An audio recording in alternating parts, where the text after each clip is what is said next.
Hello guys, my name is Simran Gautam and you guys are watching me on Bazooka TV. कितनी बार तुमसे कहा है कभी आंगन में पेड़ पौधे घास सब बढ़ गई है उनकी छटाई कर दो पर तुम सुनते नहीं हो। अभी ये कैंची लो और पूरे आंगन में छटाई करो समझी। साक्षी हम कैसे करेंगे और ऊपर से आपने हमें ये कैंची हाथ में क्यों दे दी?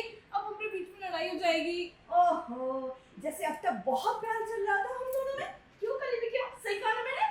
बात तो सही कह रही हैं आप साक्षी। चुप अब तुम छटाई करो चलो। तू कर रहा है इस कैंची से उनकी जुबान ही काट दे। नौकरानी धोबी माली सब बना के रख दिया इन घर वालों ने।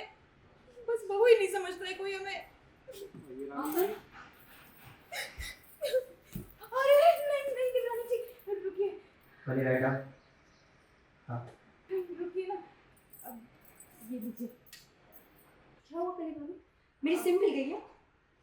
सिम का तो पता नहीं पर क्या है ना हमने गैस में दूध चढ़ाया है जो उबल रहा होगा तो आंगन में जितने भी पेड़ पौधे घास ये सब पड़ा हुआ है ना उनकी छटाई कर दीजिए। मतलब आपको आपका सिम कार्ड भी यहीं कहीं मिल जाए।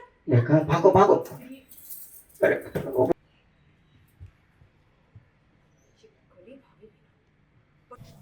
रानी मैम और राधिका मैम के बीच में इतना नोक झोंक क्यों हो रहा है, उसका क्या रीजन?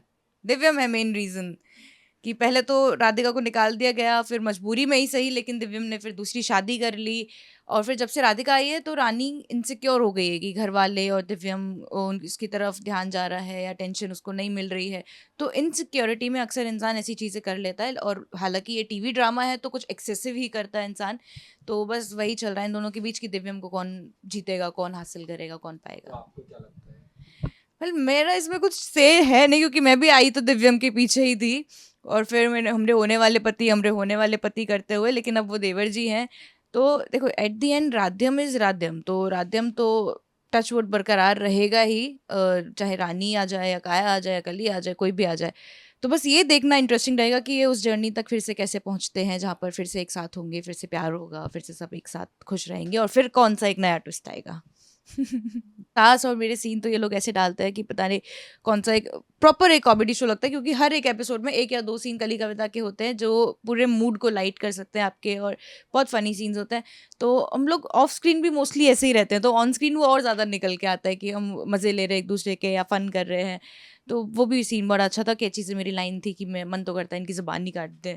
तो मुझे बड़ा मज़ा आता है ऐसी लाइनें बोलने में स्पेशली अपनी सास के लिए। देखा गया कि आपको आपके सासू माँ ने कैंची दिया काटने के लिए और मैंने रानी को दे दी। रानी को कली ठहरी कामचोर, कली कामचोर है, शुरू से ही सबको पता है कामचोर है, करना पड़ जाता है वो कभी अलग बात होती है कि कोई सामने सर पे खड़ा है तो उसको काम करना पड़ गया।